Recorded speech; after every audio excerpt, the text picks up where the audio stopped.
అంచేత ఎప్పుడూ ఏదో ఒక ఏర్పాటు చేసినట్టే అన్ని కష్టాలని ఎదిరించి ఏర్పాటు చేస్తాడు. అయితే మన మనస్సు ఎదగాలి, మనం విశాలం కావాలి. ఎంతసేపు భగవంతుడిని కష్టాలు పోగొట్టమని కోరకూడదు. దాన్నే ఇక్కడ చెబుతున్నాడు. ఇంకా నేను అది ఇది అది పోగొట్టు ఇది పోగొట్టు అని కోరి విసుగొచ్చిందయ్యా. అడుసుంద్రొక్కి తొలంపదాని జలముల్ యాచించుగంటెన్. అడుసుంద్రొక్కి తొలంపదాని జలముల్ యాచించుగంటెన్. వరంబు వరంబు ఎడగాదానికి నోసరిల్లుట. వరంబు ఎడగాదానికి నోసరిల్లుట. తెవుళ్ళు ఇక్కట్లు తూలించు మంచు. తెవుళ్ళిక్కట్లు తూలించు మంచు. అడుగన్ వేసరి రోషదన్ భవకరం బహు మార్గమేనార్తి. రోషదన్ భవకరం బహు మార్గమేనార్తి. నీ అడుగుంజాడల నిల్పు నన్ను అమృతధామా భక్త చింతామణి. నీ అడుగుంజాడల నిల్పు నన్ను అమృతధామా భక్త చింతామణి. ఎంతసేపు గుళ్ళోకి వెళ్ళినప్పుడు మన కష్టాల గురించి మన కోరికల గురించి చెప్పొద్దండి. అసలు ఈ కష్టాలకి కోరికలకి భయాలకి మూలం ఏమిటో ఆలోచించమంటున్నాడు. ఆ మూలం ఏమిటో ఆలోచిస్తే భగవంతుడిని ఏమీ కోరకుండానే కేవలం స్మరిస్తూ సుఖంగా ఉంటాం. అదే చెబుతున్నాడు ఇక్కడ. అడుసుందొక్కి తొలంపదాని జలముల్యాచించుకంటెన్. అడుసు తొక్కనేలా కాలు కడుగనేలా అంటారు తెలుగులో సామెత. మా చిన్నతనంలో 2వ తరగతి చదివే సమయంలోనే పాఠశాల గోడల మీద ఈ మాటలు ఉండేవి. అడుసు తొక్కనేలా కాలు గడుగునేలా. చూచిరాత పుస్తకాల్లో కూడా ఈ మాట ఉండేది. అడుసు తొక్కనేలా కాలు గడుగునేలా. అప్పట్లో ఉపాధ్యాయులకి ఎంత ఓపిక అంటే ప్రతి వాడి చూచిరాత పుస్తకం డబుల్ రూల్ పుస్తకం అంటారు. ఆ రూల్ జంట రూల్ పుస్తకం అంటారు. దాని మీద మాస్టరే స్వయంగా రాసేవారు. 40 మంది పిల్లలుంటే 40 మందికి ఆయనే రాసేవాడు. ఇప్పుడు ఆ బాధ లేకుండా అచ్చేసిన పుస్తకాలు వచ్చేసి అచ్చోసిన ఆంబోతులా తయారయ్యారు. అచ్చేసిన పుస్తకాలు ఉంటే ప్రమాదం ఏంటంటే మాస్టర్ ఎవరో రాయరు. పిల్లలు కూడా ఏమనుకుంటారంటే వీడేం చేస్తాడు, అడుసు తొక్కనేలా కాలు గడగనేలా అంటే మనం చాలా తెలివైన వాళ్ళం కదా, అడుసు రాయాలి కదా. ఆ దకార ఉకారముల డు, సకార ఉకారముల సు, త్రొక్క తకార రకార ఒకారముల త్రో, క కకార ద్వై అకారముల క ఇన్ని రాయాలి కదా. అలా రాస్తేనే వస్తుంది. కానీ మనం చాలా తెలివైన వాళ్ళం. ఏం చేస్తాం, ఆ ఆ ఆ ఆ ఆ do do do do do సు సు సు సు అంతే. నవ్వుతున్న వాళ్ళందరూ అలా చేసిన వాళ్ళే, అనుమానం ఏం లేదు. మనం చేసిన వాళ్ళమేనా. ఇది ఏదో సులువు అనిపిస్తుంది మనకి. డూ డూ డూ డూ సు సు సు సు త్రో త్రో త్రో త్రో కా కా కా కా. నీకేం వచ్చింది, తొక్క వచ్చింది కానీ మొత్తం మాట రాలేదు ఇక్కడ. ఇదే మొత్తం చదువులో దొంగతనం అంటే. అభ్యాసం ఎప్పుడు ఎలా ఉండాలి అంటే ఆయన మనకి ఇవ్వడంలో ఉద్దేశం ఏంటంటే 1 ముందు అక్షరాలు, 2 వాక్యం భావం మనకి తెలియడం, జీవితంలో ఆచరించడం. 2 ఉన్నాయి అక్కడ. మీకు పనికిమాలిన మాటలు ఉండవండి. అడుసు తొక్కనేలా కాలు గడగనేలా ఇలాంటివే ఉంటాయి. జీవితంలో ఉపయోగపడే మాటలే ఉంటాయి. అంటే దాని భావం ఎంత ఉపయోగం. నువ్వు బురద తొక్కడం ఎందుకు, కాలు కడుక్కోవడం ఎందుకయ్యా, తొక్కకుండానే ఉండొచ్చుగా. అంటే జీవితంలో పరిగెట్టుకుని తప్పుడు పనులు చేయడం, అనారోగ్యాలు తెచ్చుకోవడం, కష్టాలు తెచ్చుకోవడం, ఆ చేయకుండానే ఉండొచ్చు కదా.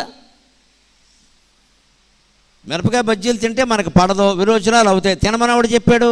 తినకుండా ఉండలేక 5 గంటలకు బజ్జీ వాడు అక్కడ ముందు రోడ్డు పక్కన చుయ్యమనగానే వీడికి లోపల గుయ్యమంటుంది. అక్కడ మొత్తం స్కూటర్ తిప్పేస్తాడు.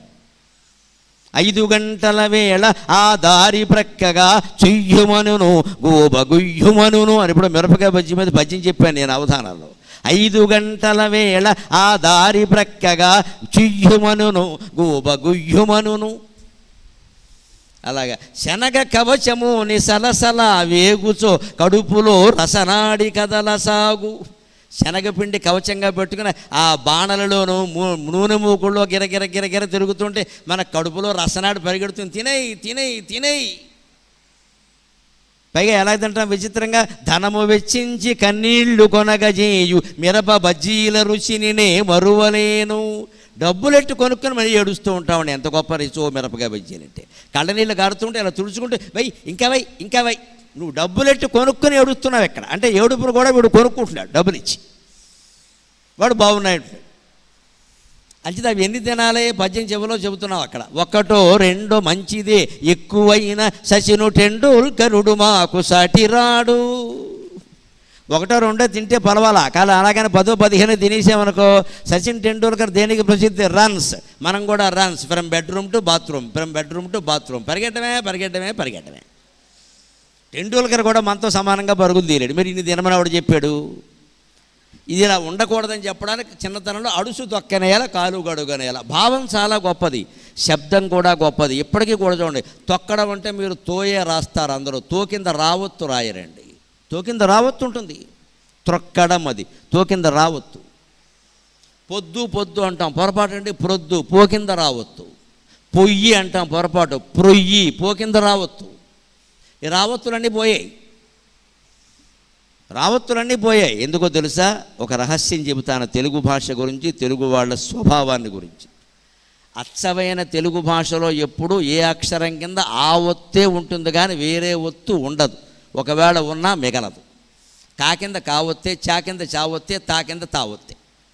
అత్త, అక్క, అమ్మ, అప్ప, చెల్లి, బిడ్డ, ఈ అక్షరాలు చూసుకోండి. డా కింద డావొత్తు, లా కింద లావొత్తు, కా కింద కావొత్తు, తా కింద తావొత్తు. ఏ అక్షరం కింద ఆ ఒత్తే ఉంటే అది తెలుగు భాష, అచ్చమైన తెలుగు పదం. వేరే ఒత్తు ఉందంటే దాన్ని సంయుక్తాక్షరం అంటారు. ఏ అక్షరం కింద ఆ ఒత్తు ఉంటే ద్విత్వం అంటారు. వేరే ఒత్తు ఉంటే సంయుక్తం అంటారు. అర్కుడు రా కింద కావొత్తుంది, మంది కాదు, సంస్కృతం నుంచి వచ్చింది. మర్కటం రా కింద కావొత్తు, మంది కాదు, సంస్కృతం నుంచి వచ్చింది. గ్రహించవచ్చు తేలిగ్గా. అక్షరం కింద వేరే ఒత్తు ఉంది అంటే అది తెలుగు మాట కాదు, ఇంగ్లీష్ నుంచో సంస్కృతం నుంచో హిందీ నుంచో వచ్చింది. అక్షరం కింద అదే ఒత్తు ఉంటే తెలుగు మాట. ఇలా ఉందండి. అందుకే ప్రొద్దు, ప్రొయ్యి లాంటిలో ఉండే రావత్తు ఎందుకు పోయింది అంటే తెలుగు అక్షరాలకి పా కింద పావొత్తే అలవాటు, పా కింద రావత్తుంటే పోతుంది, అందుకే పోయింది, పలుకుబళ్ళు పోయింది. దాన్నే ఒకసారి అవధానంలో అడిగారు, తెలుగు వాళ్ళు ఎందుకండి ప్రపంచంలో అందరూ ఐకమత్యంగానే ఉంటారు, మన తెలుగు వాళ్ళు ఎందుకండి మన వాళ్ళే తొక్కేస్తారు అన్నాడు. నేను అప్పుడు చెప్పా, మన అక్షరాల కింద మన అక్షరాలే ఒత్తులుగా ఉంటాయ్యా, అందుకే మన వాళ్ళని మనమే తొక్కేస్తాం, వేరే ఎవడో తొక్కక్కర్లేదని చెప్పాను. మరి పా కింద పావొత్తు, కా కింద కావొత్తు ఉన్నాయి, మన కాలి కింద మనవాడే ఉండాలి, వేరేవాడు ఎందుకుంటాడో? మన కోరికలు తీర్చడం కోసం కాదండి గుళ్ళో విగ్రహాలు ఇక్కడ. అందుకే ఇక్కడ చెబుతున్నాడే, ఎన్నాళ్ళు అయ్యా వెధవ కోరికలు నాకు విసుగొచ్చింది అంటున్నాడు ఈ కవి. అడుసుందొక్కి తొలంపదాని జలమున్ యాచించుకంటన్. అడుసు తొక్కనేలా కాలు కడగనేలా అన్నట్టు బురద తొక్కడం ఎందుకు, మళ్ళీ నీళ్ళిట్టి కడుక్కోవడం ఎందుకు, పని లేక తొక్కకుండా ఉంటే సరిపోయింది కదా. దీనికంటే మంచి పని ఏమిటి? అడుసు తొక్కడం కంటే, కాళ్ళు కడగడం కంటే. వరంబు ఎడగా దానికి నోసరిల్లుట, ఆ బురద ఉండే ప్రాంతానికి దూరంగా నడిచి వెళ్ళొచ్చు కదా, దాంట్లోంచే నడవమని ఎవరు చెప్పారండి? మన కళ్ళు లేవా? అంచేత నువ్వు పని కట్టుకుని కష్టాలు కొని తెచ్చుకోవడం, బలహీనపడడం ఎందుకంటే ఐకమత్యంగా ఉండొచ్చు కదా. అందుకని వరంబు ఎడగా దానికి నోసరిల్లుట. అందుకే పరమాత్మ నేనేం చేస్తానంటే తెవుళ్ళు ఇక్కట్లునం తూలు మంచు అడుగన్ వేసరి, నాకు ఈ రోగాలున్నాయి, ఈ కష్టాలున్నాయి, ఇవన్నీ పోగొట్టు అని నిన్ను అడిగి నాకు విసుగొచ్చింది. అంచేది ఇప్పుడు మనం ఏం చేయాలి? రోషదన్ భవకరం మార్గము భవకరం బహుమార్గమేనార్తి. ఈ మొత్తం జీవితంలో అన్ని దుఃఖాలు పోవడానికి ఈ జన్మ పరంపరను హరించే మోక్ష మార్గం కావాలని నేను నిన్ను ప్రార్థిస్తున్నా, ఇంకా నాకేం వద్దు అన్నాడు. అది కోరవలసింది, ఊళ్ళోకి వెళ్ళి కోరవలసింది మోక్షం, భౌతికమైన కోరికలు కాదు. ఇక్కడ అసలు ఈ బంధాల నుంచి, ఈ ధనం నుంచి, ఈ కష్టాల నుంచి, ఈ సుఖాల నుంచి, అన్నిటి నుంచి నన్ను విముక్తుణ్ణి చేయి. గుళ్ళో నువ్వు ఎలా పరమశిల్పంలా నిరాడంబరంగా హాయిగా నిశ్చింతగా ఉండగలుగుతున్నావో నా సంసార జీవితంలో నేను అలాగే ఉండాలి అని భగవంతుణ్ణి ప్రార్థించాలి. ప్రకృతి గుడిలోన పరమశిల్పముగాక ఎవ్వరు అనుమతినిచ్చడిదేమీ లేదు, ఎవరితో చర్చ చేసేటిదేమీ లేదు, మౌనమే దైవమన వేయి మాటలేలా. సాగర ఘోష అనే 1116 పద్యాల కావ్యం ప్రపంచ చరిత్ర అంతా చెప్పిన కావ్యాన్ని ముగిస్తూ నేను చెప్పిన మాట ఇది. ప్రకృతి గుడిలోన పరమశిల్పం అంటే గర్భగుడిలో దేవుడు. గర్భగుడిలో దేవుళ్ళలాగా మనం ఉండాలి అంటే ఎవరితో చర్చ చేసేటిదేమీ లేదు, ఎవ్వరు అనుమతినిచ్చేటిదేమీ లేదు, మౌనమే దైవమన వేయి మాటలేలా. మన ఉద్యోగ జీవితంలో కానీ, మన సంసార జీవితంలో కానీ వీలైనంత మౌనంగా ఉండాలి. అత్యవసరమైతే తప్ప నోరు విప్పద్దు. బాగా వాగిన కొద్దీ ఏమవుతాయంటే అబద్ధాలు ఎక్కువ అవుతాయి. అబద్ధం ఆడకుండా ఉండాలి అంటే ఎప్పుడు రఘువంశంలో కాళిదాసు చెబుతాడు, సత్యాయ మితభాషిణాం అంటాడు. సత్యమే మనం మాట్లాడాలి అంటే చాలా తక్కువ మాట్లాడాలి, అప్పుడు సత్యమే వస్తుంది. ఎందుకంటే నెమ్మదిగా మాట్లాడతాం, తక్కువే కదా, నెమ్మదిగా మాట్లాడతాం, ఆలోచించి మాట్లాడతాం. అసత్యం ఎందుకు మాట్లాడతాం? ఆవేశంతో మాట్లాడినా, తొందరపడి మాట్లాడినా, ఎక్కువగా మాట్లాడినా అబద్ధాలు వచ్చేస్తాయి. అప్పుడు మన వాక్కు నిజం కాదు. 5 సంవత్సరాల పాటు ఖచ్చితంగా పరిహాసానికి కూడా అబద్ధం ఆడకుండా ఏ మనిషి అయినా ఉంటే ఆ తర్వాత వాడు వాన కురవమంటే కురుస్తుందండి, ఎండ తగ్గమంటే తగ్గుతుందండి. అంత వాక్శుద్ధి వాక్సిద్ధి ఉంటుందండి. ప్రయత్నించి చూడండి. 5 సంవత్సరాలు పరిహాసానికి కూడా అబద్ధం ఆడదు. పీక మీద కత్తి పెట్టినా సరే నేను చచ్చిపోతాను తప్ప అబద్ధం ఆడను అని మౌనంగా ఉండడమే, ఏమీ మాట్లాడద్దు. అసలు అబద్ధం ఆడితే ప్రమాదం అంటే మాట్లాడుకుందాం, మౌనంగా ఉందాం. చంపితే చంపేని, ఎప్పుడప్పుడు పోయేదే. ఇంత తెగింపు ఉండాలి. అప్పుడు ఏమవుతుందంటే వాక్కు శుద్ధిగా ఉంది. వాక్ శుద్ధి ఉంటే వాక్ సిద్ధి ఉంటుంది. నువ్వు ఏదంటే అది జరుగుతుంది. ఎందుకని? ఇంతవరకు నువ్వు ఏదయిందో అదే అన్నావు, ఇక ముందు నువ్వు ఏదన్నావో అది అవుతుంది. మహానుభావులైన యోగులు కొంతమంది ఏదన్నా అంటే అది జరుగుతుంది. ఎందుకంటే వాళ్ళు అబద్ధం ఆడారు. అసలు మాట్లాడటమే చాలా తక్కువ. ఆ మాట్లాడింది ఏదో సత్యమే. అలా సత్యమే మాట్లాడాలి అంటే మనం ఎంతసేపు ఈ మన జీవితానికి సంబంధించిన కోరికలు కోరకూడదు. భవకరంబవు అమార్గమే ఆర్తి, నీ అడుగుంజాడల నిల్పు నన్ను అమృతధామ భక్త చింతామణి. ఆ రకంగా మోక్ష మార్గంలో నడిచేలాగా నీ అడుగు జాడల్లో నన్ను నిలుపుకోవయ్యా అన్నాడు. అలా నిలుపుకోవాలంటే ఎటువంటి అభ్యాసం చెయ్యాలో ఇప్పుడు చెబుతున్నాడు ఈ పద్యంలో.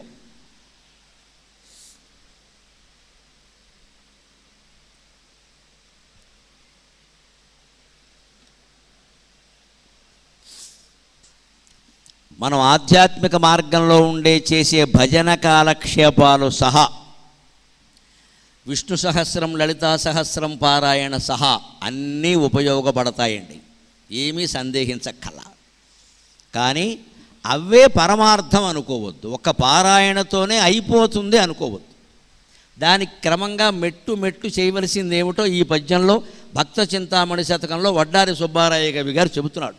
స్తవనీయంబుల తోమి గట్టిగను, బాగా అర్థమయ్యేలాగా, ముఖ్యంగా మహిళలకు కూడా బాగా అర్థమయ్యేలాగా అంట్ల గిన్నెలు తోమడంతో పోల్చి చెబుతున్నాడు. ఇంత గొప్పగా ఎవడు చెప్పడం. ఇంట్లో అంట్లు ఎలా తోముతారో తెలిస్తే ఆధ్యాత్మిక మార్గం అంతా అర్థమైపోతుంది. ఇవాళ అంట్లు తోమడానికి కూడా దురదృష్టవశాత్తు యంత్రాలు వచ్చేసాయి. మాడ్యులర్ కిచెన్ అని పెడతారు ఇక్కడ, దాని కింద ఒకటి పెట్టేస్తారు, ఏదో ఒక స్విచ్ నొక్కుతారు, నీళ్ళు వచ్చేస్తాయి, తొలిచేస్తాయి, నీళ్ళు వచ్చేస్తాయి, కడిగేస్తాయి, నీళ్ళు వచ్చేస్తాయి, ఈవిడ్ని భర్తని ముంచేస్తాయి, గొడవలేదు ఇంకా. అన్నీ అదే. మనకి అది ఎలా తోమిందో కూడా తెలియదు. కానీ మన అంట్లు మనమే తోముకుంటే, లేదు ఒక మనిషి తోముతుంటే పరిశీలనగా చూస్తే బాగా తెలుస్తుంది. ఈయన ఎక్కడ చూశాడో కానీ దాని పద్యంలో పెట్టాడు. నువ్వు భక్తుడుగా కూడా బాగా ఎదగాలంటే అంట్లు తోమేవాళ్ళు ఏం చేస్తున్నారో చూడవయ్యా, వాళ్ళని చులకన చేసి మాట్లాడద్దు, వాళ్ళు చేసేది చాలా గొప్ప పని అన్నాడు. స్తవగీతంబుల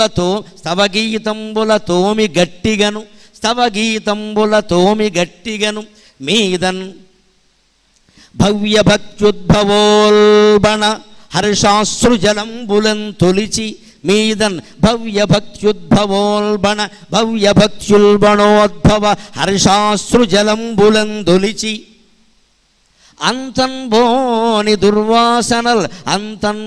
దుర్వాసనల్ ప్రవినాశంబొనరింప, తావక పదాబ్జంబుల్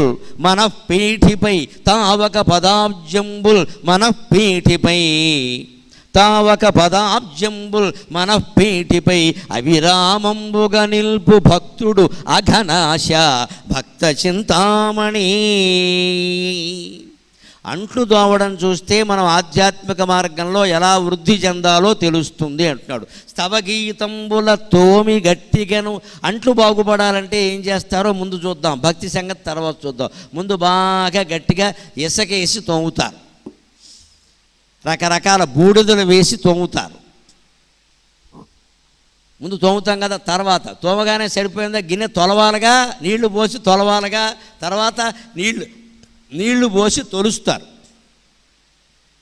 అప్పటికీ కూడా పోని ఉంటాయండి కొన్ని, ఇంకా పోని దుర్వాసనలు ఉంటాయి. ముఖ్యంగా ఏదైనా రొట్టెలు లాంటివి వండామనుకోండి, కింద మాడు పట్టేసి ఉంటుంది. ఆ మాడు అంత తొందరగా పోదు, నువ్వు తోమినా పోదు, తొలిచినా పోదు. దానికి ఏం చేయాలి?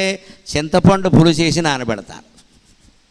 ఆ గిన్నెకి అంటుకున్న మాడు పోవాలి అంటే చింతపండు పులుసేసి నానబెడతారు. ఆ నానబెట్టడం కూడా ఒక్కోసారి అరగంట గంట కూడా నానబెట్టాలి, లేకపోతే పోదు. అప్పుడు మళ్ళీ తోముతారు, మళ్ళీ తొలుస్తారు. ఇంత ప్రక్రియ. ఒక గిన్నె కంటిన మసి పోవాలంటే ఇంత ప్రక్రియ ఉంది కదా. 100 జన్మల ద్వారా బంధాల ద్వారా అంటుకున్న మసి పోవాలంటే ఎంత ప్రక్రియ ఉండాలండి, ఎంత ప్రక్రియ ఉండాలండి. అది చెబుతున్నాడు ఇక్కడ. ఒక గిన్నెకి అంటుకున్న మసి పోవాలంటే ఊరికే పోతుందండి. ఆ మాడు పోకుండా, మసి పోకుండా నువ్వు అందులో పరవాన్నం వండేసావనుకో, పరవాన్నం కూడా మాడు వాసన వస్తుంది. అందుకే భాండశుద్ధి లేని పాకమేలా అన్నాడు వేమన్న గారు. ఆత్మశుద్ధి లేని ఆచారమదియేల, భాండశుద్ధి లేని పాకమేల, చిత్తశుద్ధి లేని శివ పూజలేలరా, విశ్వదాభిరామ వినురవేమ అన్నాడు. ఆత్మశుద్ధి లేనప్పుడు ఎంత ఆచారం పాటించినా ఉపయోగమేం లేదు. అహంకారంతో ఉంటే ఆచారాలు పాటించడం వల్ల ఉపయోగమేలా. అలాగే భాండశుద్ధి లేని పాకమేల, గిన్నె కడకుండా వంట వండితే ఎలాగయ్యా, పాడైపోదా వంట. మన శరీరాన్ని మనస్సుని శుద్ధి చేసుకోకుండా కేవలం పారాయణలు చేశాం, కేవలం పూజలు చేశాం, కేవలం అభిషేకం చేశాం, కాశీ వెళ్ళొచ్చాం, కాకినాడ వెళ్ళొచ్చామంటే ఉపయోగం లేదండి ఇక్కడ. అంచేత మన మనస్సును కూడా తోమాట. ఎందుకు? స్తవగీతంబుల తోమి గట్టిగను. పొద్దున్నే రామదాసు కీర్తనలు, త్యాగరాజ కీర్తనలు, అన్నమయ్య కీర్తనలు వీలైతే పాడాలి, వీలు కాకపోతే వినాలి. పాడే ఓపిక అందరికీ లేకపోవచ్చు, వినడానికే ఇంట్లో పైగా సాధనాలు ఇవాళ ఫోన్లు అందరి దగ్గర ఉన్నాయి, యాప్లు. ఒక యాప్ డౌన్లోడ్ చేసుకుంటే బాలమురళీకృష్ణ గారి పాటలనే నీకు మొత్తం వచ్చేస్తాయి. అలాగా హాయిగా వినొచ్చు కదా. పొద్దున్నే ఈ ఫోన్లు కెలుక్కుంటూ కూర్చోవడం, వాట్సాప్లు, ఫేస్బుక్లు చూడడం, ఇదెందుకండి ఈ దరిద్రం? ఎవడేం పెడితే ఏం చూస్తామమ్మా, అందులో ఏమున్నాయి? రాగద్వేషాలు, ఆశమ్మ, బోషమ్మ, ఆహాహ, ఈహీహి, ఆత్మస్తుతి, పరనంద, ఇంకేం లేవు అక్కడ. ఇంకా కొంతమంది మిత్రులు ఉంటారు మన కాలక్షేపానికి. పొద్దున్నే వాడు గుడ్ మార్నింగ్ చెబుతాడు మనకి, చెప్పాక 2 నిమిషాలు ఆగి గుడ్ మార్నింగ్ పెట్టాను చూడలేదా? వీడేమన్నా రాష్ట్రపతి, ప్రధానమంత్రి? ఎందుకు చూడాలి మనం? మళ్ళీ ఇంకో గుడ్ మార్నింగ్, గాడిద గుడ్ మార్నింగ్ అని పెట్టాలి. ఇలాంటి వాడికి 10 రోజుల పాటు ఏమీ పెట్టకుండా ఉంటే ఇక మనకి పంపడం. మనకి అక్కడికి ఫీలింగ్, వాడు అంటున్నాడు మళ్ళీ చూడగానే వెరీ గుడ్ మార్నింగ్. ఇదో పనికి మాలిన పని, ఇది అంతకంటే పనికి మాలిన పని. Why should you respond? ప్రతి వాడికి, ప్రతి మాటకి మనం రెస్పాండ్ అవ్వాలండి. అవసరమా? దానివల్ల ఎన్ని బంధాలు పెరిగిపోతున్నాయి.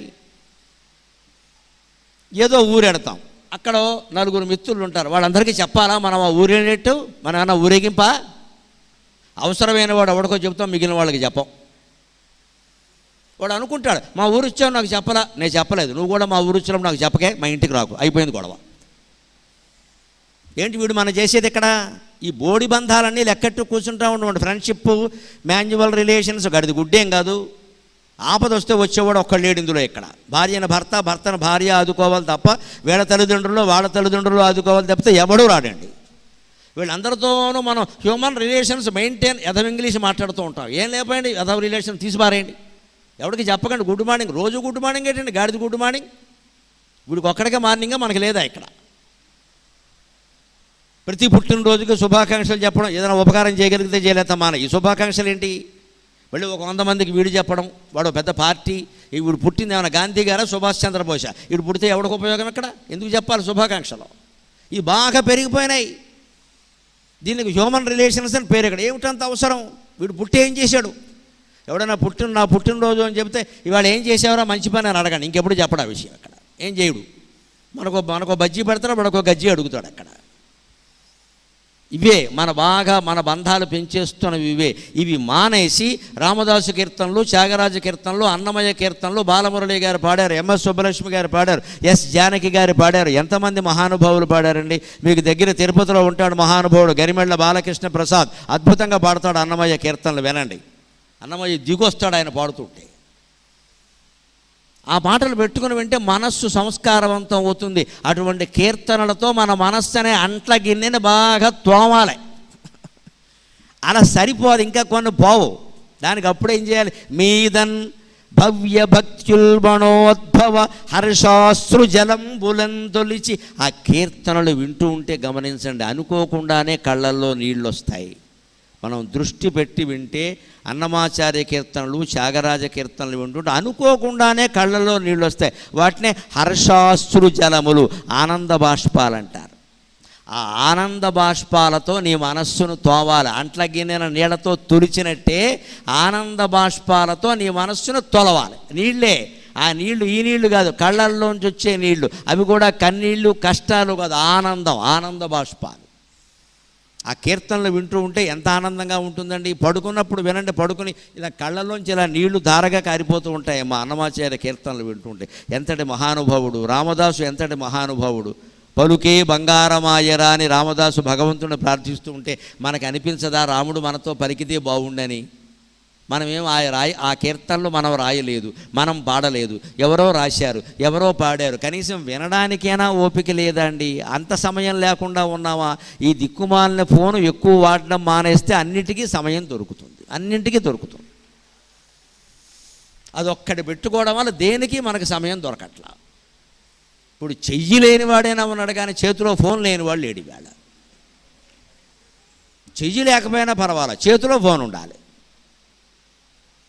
అంత దరిద్రపు వ్యసనాన్ని కూడా ఎలా ఉపయోగించుకోవచ్చు అంటే దీనికోసం వాడండి, ఫోన్ వాడండి, అందులో ఇవన్నీ ఉన్నాయి. ఇదివరకు ఇదే బాలమురళి గారి పాటలు వినాలంటే పెద్ద స్టీరియో సెట్ ఉండాలి, ఇక్కడ పెద్ద సీడీ ఉండాలి, టేప్ రికార్డర్ ఉండాలి, దానికి ఒక పెద్ద పెట్టు ఉండాలి, దానికి ఒక సంచు. ఇన్ని గొడవంతా లేదుగా. ఒక చిన్న ఫోన్, ఒక యాప్, ఒక నొక్కితే వచ్చేస్తుంది. అది టెక్నాలజీని వినియోగించుకునే విధానం. టెక్నాలజీని వ్యతిరేకించకూడదండి, నువ్వు వినియోగించుకునే విధానం మార్చుకోవాలి. సాంకేతికతను వ్యతిరేకించాల్సిన అవసరమేం లేదమ్మా. సాంకేతికత ఎంత పెరిగితే సర్వేశ్వరుడైన భగవంతుని సామర్థ్యం అంత బాగా మనకు అర్థమవుతుంది, అంత బాగా అర్థమవుతుంది. సైన్స్ అండ్ టెక్నాలజీ పెరగాలి. భారతదేశంలో ఇది బాగా పెరగాలి. మన పిల్లలు ఆ విషయాలు తెలుసుకోవాలి. ఇవాళ యువతరాన్ని మీరు గమనించండి. అదృష్టం అమ్మ, ఒక రకంగా నేను సంతోషిస్తాను యువతరాన్ని చూసి. ఎందుకో తెలుసా? ఒక్కడంటే ఒక్కడు కూడా మీకు నాస్తికుడు కనపడ్డు. యువకులందరూ ఏదో దైవానికి భక్తులే. మా కాలం కంటే చాలా గొప్ప కాలం. మేం కాలేజీలో చదువుకున్న 75, 76 ప్రాంతాల్లో కొట్టుకు చచ్చిపోయేవాళ్ళం. ఆస్తిక సంఘాలు, నాస్తిక సంఘాలు పేరు మీద. కమ్యూనిస్టులంతా ఓ బ్యాచ్, దైవభక్తులంతా ఓ బ్యాచ్. కాకపోతే అప్పుడు రోడ్ల మీద కొట్టుకోలేదు, సంస్కారహీనంగా సిద్ధాంతాల కోసం పోరాడుకున్నారు. మీటింగులు పెట్టేవారు, ఉపన్యాసాలు ఇచ్చేవారు. బూతులు తిట్టుకోవడం ఎప్పుడూ లేదు, రోడ్డు మీద కొట్టుకోవడం ఎప్పుడూ లేదు. సిద్ధాంతాలు మాత్రం బాగా మాట్లాడేవారు. రష్యా పుస్తకాలన్నీ వాళ్ళు చదివేవాళ్ళు, భారత భాగవతాలన్నీ వీళ్ళు చదివేవాళ్ళు. పోటాపోటీగా మాట్లాడేవారు. సగం మంది ఆస్తికులు ఉంటే యువతరంలో సగం మంది నాస్తికులు ఉండేవారు. ఇప్పుడు అదృష్టం ఏమిటంటే యావత్తు యువతరం జాతి మొత్తం ఆస్తికులేనండి, నాస్తికులు లేరు సుమారుగా. అందరికీ భక్తి ఉంది, అందరూ గుళ్ళో కడతారు. వాడికి వీలైనప్పుడు ఎడతాడండి. మీరు చెప్పినట్టు వెళ్ళాలంటే ఎలాగా? ఆయన సాఫ్ట్వేర్ ఉద్యోగి, చస్తున్నాడు. ఆయన ఉద్యోగం చేయలేక ఆయన మొత్తం 3 పూట్ల సంధ్యావందనం చేయమంటే ఎక్కడి నుంచి చేస్తాడు ఆయన? ఏదో వీలైనప్పుడు చేస్తాడు. లేదా అదే సీట్లో కూర్చొని 108 సార్లు గాయత్రి మంత్రం జపించుకుంటే సంధ్యావందనం చేసినట్టే. మొహమాటమే లేదు అందులో. 108 సార్లు గాయత్రి మంత్రం జపిస్తే చాలు, సంధ్యావందనం చేసినట్టే. మానేయకుండా ఉంటే చాలు. ఈ అర్ఘ్యం అది అంగన్యాసం కరంజాసం చేయలేం కదా అని మొత్తం మానేస్తే ఎలాగండి? దానికి ఉపాయాలు ఉన్నాయి కొన్ని. మళ్ళీ కాస్త అవకాశం వచ్చి రిటైర్ అయ్యాక చేసుకోవచ్చు, సెలవు రోజున చేసుకోవచ్చు, ఎవరు వద్దన్నారు? అంచేత ఇవన్నీ ఉండాలి. కానీ వీటితోనే అయిపోదు. ఈ స్తవగీతాలతో, మనస్సుని గీతాలతో, పాటలతో తోమాలి. అప్పుడు మన మనస్సులో కలిగే భావోద్వేగాలు, ఆనందోద్వేగాలు అనేటువంటి ఆనంద బాష్పాలతో ఆ మనస్సుని తొలవాలి. అంతంబోని దుర్వాసనలు అయినా కూడా కొన్ని వాసనలు ఇంకా పోవు. అప్పుడేం చేయాలయ్యా? ప్రవినాశంబునరింప అవి కూడా పోవాలి. అంటే తావక పదబ్జంబుల్ మనఃపీఠిపై అవిరామంబుగా నిల్పు భక్తుడు అఘనాశ భక్త చింతామణి. ఇవన్నీ చదివినా సరే, ఇవన్నీ విన్నా సరే, ఒక్క పని చేయకపోతే ఇవి నిలబడవండి. మనకి ఏమాత్రం ఖాళీ దొరికినా మీరు ఏం మొహమాట పడకుండా మీకు ఇష్టమైనటువంటి గదిలోకి వెళ్ళి మంచం మీద పడుకోండి. 5 నిమిషాలు 10 నిమిషాలు. ముఖ్యంగా మహిళలు ఇంటి పనిలో ఉండేవారికి 5 నిమిషాలు 10 నిమిషాలు విశ్రాంతి దొరికితే అశ్రద్ధ చేయకండి అమ్మ, చాలా ముఖ్యం అది. 5 నిమిషాలు ఏం పడుకుంటాం అనుకోకండి, మీరు పడుకోండి. 5 నిమిషాలు పడుకోండి. 5 గంటల పాటు పనిచేయగలిగిన శక్తి వస్తుందండి. మహిళలు గ్రహించాలి తప్పనిసరిగా. 5 నిమిషాలు పడుకోండి చాలు. 5 నిమిషాలు ఏం పడుకుంటాం అనుకోకండి, చాలు. 10 నిమిషాలు చాలు, అంతకంటే దొరకదమ్మా. అదో పెద్ద జన్మది. ఇంట్లో వంట పని చేసే వాళ్ళకి ఆ పని అవ్వడం అనేది ఉండదు అసలు. ఈ పని తెమలదండి. ఉద్యోగానికి తెమలడం ఉంది, వంట పనికి తెమలడం లేదమ్మా. ఉద్యోగానికి సెలవు ఉంది, వంట పనికి సెలవు లేదు. దీనికి అమావాస్య లేదు, ఆదివారం లేదు. ఇదో పెద్ద తద్దినం ఇది.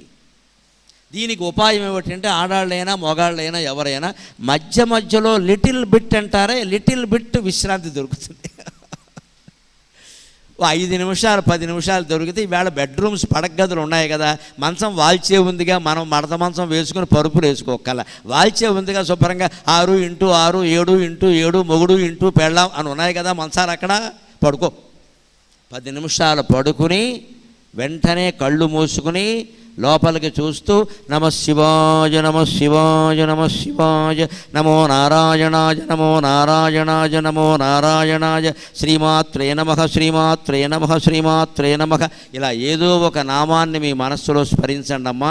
5 సంవత్సరాలు వరుసగా నేను చెప్పినట్టుగా ఈ విరామం దొరికినప్పుడల్లా పడుకుని భగవన్నామస్మరణ చేయండి.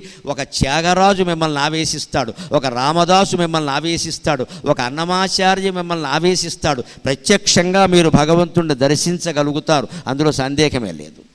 అంత గొప్ప అభ్యాసం ఇది. 5 నిమిషాలు కలిపితే తృణైర్విరచ్యతే రజ్జు తేన దంతినః బధ్యంతే అని సంస్కృతంలో చెబుతారు.